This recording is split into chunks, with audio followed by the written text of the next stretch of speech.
അറഫ ഭൂമി.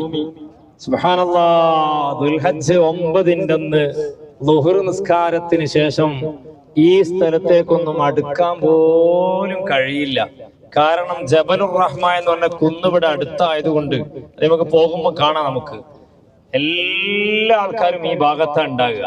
അപ്പൊ നമുക്ക് നമ്മുടേതായ ശരിക്ക കമ്പനി നമുക്ക് എന്ത് ചെയ്യും, അത് 2000 ആൾക്കാർ ഉൾക്കൊള്ളുന്നതാണ് ഒരു കമ്പനി. ആ കമ്പനിക്ക് ഒരു ഭാഗത്ത് അവരെന്ത് ചെയ്യും, നിശ്ചയിച്ചു തരും. അവിടെ നമ്മളെ പേര് എഴുതി വെച്ചിട്ടുണ്ടാവും, സയ്യിദ് ഇബ്രാഹിം ബാദ്ഷാ. ഇതുപോലെയുള്ള ഒരു ടെന്റ് ഫുള്ളും നമുക്ക് കിട്ടൂല. ഈ ടെന്റില്, ഇങ്ങനെയുള്ള ഒരു ടെന്റില് 2 or 3 ഗ്രൂപ്പിന്റെ ആണുങ്ങളും, അപ്പുറത്തെ ടെന്റില് അവരോട് ബന്ധപ്പെട്ട പെണ്ണുങ്ങളും ഉണ്ടാകുക. ഇവിടെ അറഫയിൽ വന്ന് കിടക്കാൻ കഴിയില്ല, ഇരിക്കാനുള്ള സൗകര്യമാണ്. 300ഓളം ആൾക്കാർക്കാണ് ഒരു ബാത്റൂം നിശ്ചയിച്ചിരിക്കുന്നത്. ആ രീതിയിൽ ഈ കാണുന്ന സ്ഥലത്ത് നമ്മൾ എന്ത് ചെയ്യണം, ദുൽഹജ്ജ് 9 അന്ന് ഇവിടെ വന്ന് താമസിക്കണം. മുമ്പ് കാലത്തൊന്നും ഈ കാണുന്ന ടെന്റുകൾ പോലുമില്ല, ഈ കാണുന്ന ചെടികളൊന്നുമില്ല. അന്ന് ഈ സൂര്യന്റെ നല്ല ചൂടുള്ള സമയത്ത്, നട്ടുച്ച സമയത്ത് ഇവിടെ എല്ലാവരും വെയിൽ കൊണ്ടാണ് നിൽക്കുന്നത്. അൽഹംദുലില്ലാഹ്, നമുക്ക് ഇന്നൊക്കെ ഒരുപാട് സൗകര്യങ്ങളും ഓരോ ടെന്റിന്റെ ഉള്ളിൽ ഒരുപാട് കൂളറുകളും ഉണ്ട്. അത്യാവശ്യം ചൂട് അനുഭവപ്പെടാതിരിക്കാനുള്ള സൗകര്യങ്ങളൊക്കെ ഉണ്ട്. ഈ ടെന്റിന്റെ ഉള്ളിൽ വന്ന്, ഈ ടെന്റിന്റെ ഉള്ളിലുള്ള മണൽത്തരികൾ മുഴുവനും നമ്മുടെ കണ്ണുനീര് കൊണ്ട് നനയണം. അല്ലാഹു സുബ്ഹാനഹു തആല കരഞ്ഞു ചോദിക്കാൻ അല്ലാഹു നമുക്ക് തൗഫീഖ് നൽകട്ടെ. അറഫയിൽ വന്ന് യഥാർത്ഥ അറഫയിൽ പങ്കെടുക്കുന്ന സ്വാലിഹീങ്ങൾ, അവരാണ് യഥാർത്ഥ ഹാജിമാർ. ആ കൂട്ടത്തിൽ അല്ലാഹു നമ്മളെ എല്ലാവരെയും ഉൾപ്പെടുത്തട്ടെ. ആദം നബി അലൈഹിസ്സലാം വരുമ്പോ മറ്റൊരാൾ ഇവിടെ ഇല്ല. ഹവ്വ ഉമ്മയെ കണ്ടുമുട്ടിയത് ഇവിടെ വെച്ചാണ്. വേറെ ആൾക്കാരൊന്നും ലോകത്തില്ല. പിന്നീട് എല്ലാ പ്രവാചകന്മാരും ഹജ്ജ് ചെയ്തിട്ടുണ്ട്.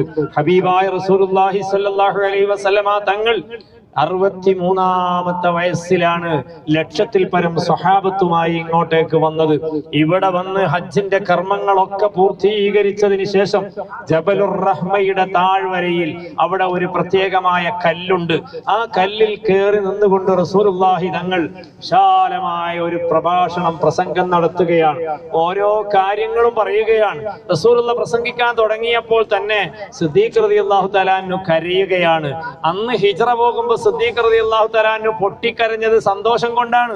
റസൂലുള്ളാഹിന്റെ കൂടെ യാത്ര ചെയ്യാൻ എനിക്കും അനുവാദം ലഭിച്ചല്ലോ എന്ന സന്തോഷം കൊണ്ടാണ് കരഞ്ഞതെങ്കിൽ, സിദ്ദീഖ് റളിയല്ലാഹു തആല അൻഹു അറഫ ഭൂമിയിൽ വെച്ച് അവസാനത്തെ ഹജ്ജത്തുൽ വദായിൽ വെച്ച് സിദ്ദീഖ് റളിയല്ലാഹു അൻഹു കരഞ്ഞത്, പടച്ചവനെ, എന്റെ ഹബീബ് അടുത്ത ഹജ്ജിന് ഉണ്ടാവുകയില്ലല്ലോ. ഞങ്ങളുടെ പ്രസംഗത്തിൽ, റസൂലുള്ളാഹി ഞങ്ങളുടെ പ്രസംഗത്തിൽ സിദ്ദീഖ് റളിയല്ലാഹു തആല അൻഹു മനസ്സിലാക്കി. അങ്ങനെ റസൂലുള്ള പ്രസംഗിച്ച് അവസാനം എത്തിയപ്പോ സിദ്ദീഖ് റളിയല്ലാഹു തആല അൻഹു കരയുന്നുണ്ട്. മറ്റു പല സ്വഹാബിമാരുടെയും കണ്ണിൽ നിന്ന് കണ്ണുനീര് വരുന്നുണ്ട്. റസൂലുള്ളാഹി തങ്ങൾ നിസ്കാരം കൊണ്ട് വസിയ്യത്ത് ചെയ്തു, സ്ത്രീകളെ കൊണ്ട് വസിയ്യത്ത് ചെയ്തു, യതീമക്കളെ സംരക്ഷിക്കണമെന്ന് പറഞ്ഞുകൊണ്ട് വസിയ്യത്ത് ചെയ്തു. എല്ലാ കാര്യങ്ങളും പറഞ്ഞതിന് ശേഷം റസൂലുള്ള പറഞ്ഞു, അൽ യൗമ അക്മൽതു ലക്കും ദീനക്കും വറദീതു ലക്കുമുൽ ഇസ്ലാമ ദീനാ. ഈ ദിവസം നിങ്ങളുടെ ദീനിനെ ഞാൻ പൂർത്തീകരിച്ചു തന്നിരിക്കുന്നു. ഈ പ്രഭാഷണത്തോടുകൂടെ എല്ലാം ഞാൻ പൂർത്തീകരിച്ചിരിക്കുന്നു. ഇതങ്ങ് കേട്ടപ്പോ സിദ്ദീഖ് റളിയല്ലാഹു തആല അൻഹു ഒക്കെ പൊട്ടിക്കരയാൻ തുടങ്ങി. അല്പസമയം കഴിയുന്നതിന് കുറച്ച് സമയമായിട്ടേ ഉള്ളൂ റസൂൽ അത് പറഞ്ഞ്. വളരെ പെട്ടെന്ന് തന്നെ റസൂൽ പിന്നീട് പറയുന്നത്, ലഅല്ലീ ലാ അൽഖാകും ബഅദ ആമി ഹാദാ. ഈ വർഷം കഴിഞ്ഞാൽ ഒരു പക്ഷേ നിങ്ങൾ എന്നെ കണ്ടില്ലെന്ന് വന്നേക്കാം. അങ്ങനെ ലക്ഷത്തിൽ പരം സ്വഹാബത്തിന്റെ കണ്ണുനീരുറ്റി വീണ ഭൂമിയിലാണ് നമ്മളിപ്പോൾ ഉള്ളത്. റഹ്മാനായ റബ്ബേ, ഹബീബിന്റെ ബർക്കത്ത് കൊണ്ട്, ആ നക്ഷത്ര തുല്യരായ സ്വഹാബത്തിന്റെ ബർക്കത്ത് കൊണ്ട് ഞങ്ങളെ അമലുകളൊക്കെ നീ സ്വീകരിക്കണേ അല്ലാഹ്. ഞങ്ങളെ ഹജ്ജ് നീ മഖബൂലും മബ്റൂറുമാക്കണേ അല്ലാഹ്. ഞങ്ങൾക്ക് ഈ അറഫയിലും മറ്റു മിനയിലും മുസ്ദലിഫയിലും ഒക്കെ നിന്റെ പ്രത്യേകമായ ഹിഫ്ള് നൽകണേ അല്ലാഹ്. നിന്റെ പ്രത്യേകമായ കാവല് നൽകണേ അല്ലാഹ്. നല്ല ആരോഗ്യം നൽകണേ അല്ലാഹ്, ആഫിയത്ത് നൽകണേ അല്ലാഹ്, റാഹത്ത് നൽകണേ അല്ലാഹ്. പടച്ചവനെ, ഞങ്ങളെ ദുആയിൽ ഞങ്ങളെ ജീവിച്ചിരിക്കുന്ന മാതാപിതാക്കളെ ഉൾപ്പെടുത്തണേ അല്ലാഹ്. അവർക്ക് നല്ല ആരോഗ്യവും ആഫിയത്തും ദീർഘായുസ്സും കൊടുക്കണം റഹ്മാനെ. ഞങ്ങളിൽ നിന്ന് മരിച്ചുപോയ ഞങ്ങളെ വേണ്ടപ്പെട്ടവർ മാതാപിതാക്കൾ പലരുമുണ്ട്. അവരുടെ ഉഖ്റവിയായ ജീവിതം നീ സന്തോഷത്തിലാക്കണേ അല്ലാ. അല്ലാഹുവേ, ഞങ്ങളെ ദുആയിൽ ഞങ്ങളെ പ്രിയപ്പെട്ട ഞങ്ങളെ പൊന്നു മക്കള്, ഞങ്ങളെ പേരക്കുട്ടികള്, ഞങ്ങളെ പ്രിയപ്പെട്ട ഭാര്യമാർ, ഞങ്ങളെ പ്രിയപ്പെട്ട ഭർത്താക്കന്മാർ, ഞങ്ങളെ സഹോദരങ്ങൾ, ഞങ്ങളെ സഹോദരിമാർ, അവരുടെ മക്കൾ, ഞങ്ങളെ പ്രിയപ്പെട്ട ഞങ്ങളാക്കിയ ഞങ്ങളെ ഉസ്താദുമാർ, അല്ലാഹുവേ, ഞങ്ങൾ പോരുമ്പോ ഞങ്ങളെ കെട്ടിപ്പിടിച്ച് പൊട്ടിക്കരഞ്ഞുകൊണ്ട് ദുആ കൊണ്ട് ഏൽപ്പിച്ച ഒരുപാട് സ്വാലിഹീങ്ങളുണ്ട്, ഞങ്ങളെ സുഹൃത്തുക്കളുണ്ട്, വേണ്ടപ്പെട്ടവരുണ്ട്. അവരെല്ലാം നീ ഉൾപ്പെടുത്തണേ അല്ലാ. അതുപോലെ നാളിതുവരെ ഞങ്ങളോട് കൂടെ പരിശുദ്ധമായ ഹജ്ജിന് വേണ്ടി വന്നവർ, അതുപോലെ ഉംറയ്ക്ക് വേണ്ടി വന്നവർ, ആയിരക്കണക്കിന് മുഅ്മിനീങ്ങളുണ്ട്, മുഅ്മിനാത്തുകളുണ്ട്. അവരെയും ഞങ്ങളെ ദുആയിൽ ചേർക്കണേ അല്ലാ. അവർക്കും വളരെ പെട്ടെന്ന് തന്നെ മഖ്ബൂലും മബ്റൂറുമായ ഹജ്ജും ഉംറയും മർളിയായ സിയാറത്തും ചെയ്യാനുള്ള തൗഫീഖ് നൽകണേ അല്ലാ. ഞങ്ങളെ ഈ സംഘത്തെ നീ ഏറ്റെടുക്കണേ അല്ലാ, ഏറ്റെടുക്കണേ അല്ലാ.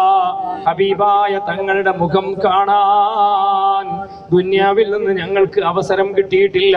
അല്ലാഹുവേ, സ്വപ്നത്തിലെങ്കിലും ഹബീബായ തങ്ങളുടെ പുഞ്ചിരിക്കുന്ന മുഖം കാണാൻ ഞങ്ങൾക്ക് നീ തൗഫീഖ് നൽകണേ അല്ലാ, തൗഫീഖ് നൽകണേ അല്ലാ. ഉണർവിൽ കണ്ട ഒരുപാട് മഹാന്മാരുണ്ട്, അതൊന്നും ആവശ്യപ്പെടാനുള്ള അവകാശം ഞങ്ങൾക്കില്ല. എന്നാലും ഞങ്ങളുടെ ആഗ്രഹമാണ് ഹബീബായ തങ്ങളെ ഉണർവിലും ഞങ്ങൾക്ക് കാണിച്ചു തരണേ അല്ലാ. ദീർഘകാലം ആരോഗ്യത്തോടെ, ആഫിയത്തോടെ, ഇസ്സത്തോടെ, തഖ്വയോടുകൂടെ ജീവിച്ച് മരണം ഖൈറാവുന്ന ഘട്ടമെത്തിയാൽ ഹബീബായ തങ്ങളുടെ പുഞ്ചിരിക്കുന്ന മുഖം കണ്ട്, സ്വർഗത്തിന്റെ ഫോട്ടോ കണ്ട്, ലാ ഇലാഹ ഇല്ലല്ലാഹ് എന്ന കലിമത്തു തൗഹീദ് ഉറക്കെ ഉച്ചരിച്ച് ഈമാൻ സലാമത്തായി മരിക്കാൻ ഞങ്ങൾക്ക് നീ തൗഫീഖ് നൽകണേ അല്ലാ. ഞങ്ങൾക്ക് ഖൈറിന്റെ എല്ലാ വഴികളും തുറന്നു തരണേ അല്ലാ. ശർറിന്റെ എല്ലാ വഴികളും നീ അടച്ചു കളയണം റഹ്മാനെ.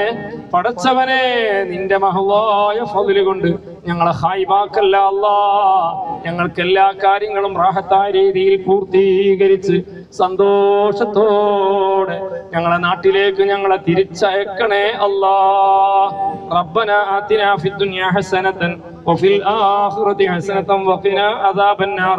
ആമീൻ ബിറഹ്മതിക യാ അർഹമർ റഹീമീൻ ബിഫദ്ലി സല്ലല്ലാഹു അലാ മുഹമ്മദ് സല്ലല്ലാഹു അലൈഹി വസല്ലം. സല്ലല്ലാഹു അലാ മുഹമ്മദ് സല്ലല്ലാഹു അലൈഹി വസല്ലം. അല്ലാഹുമ്മ സ്വല്ലി അലാ മുഹമ്മദ് യാ റബ്ബി സ്വല്ലി അലൈഹി വസല്ലം.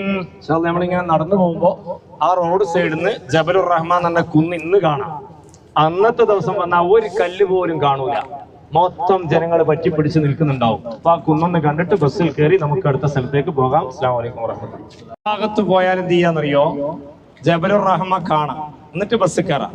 എന്നാ പോലെ ഞങ്ങള് ഒരിക്കലും വരുമ്പോഴേ ഈ വണ്ടി കാണുന്നുണ്ടോ, ഈ വണ്ടി അതിന്റെ മേലെ ഒരു അറബി എഴുതി വെച്ചിട്ടുണ്ടല്ലോ, കാണുന്നില്ല അറബി എഴുതി വെച്ചേ?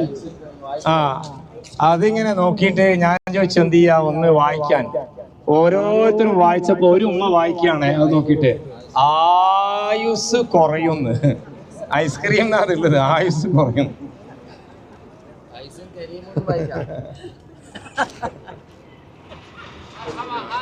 ഓ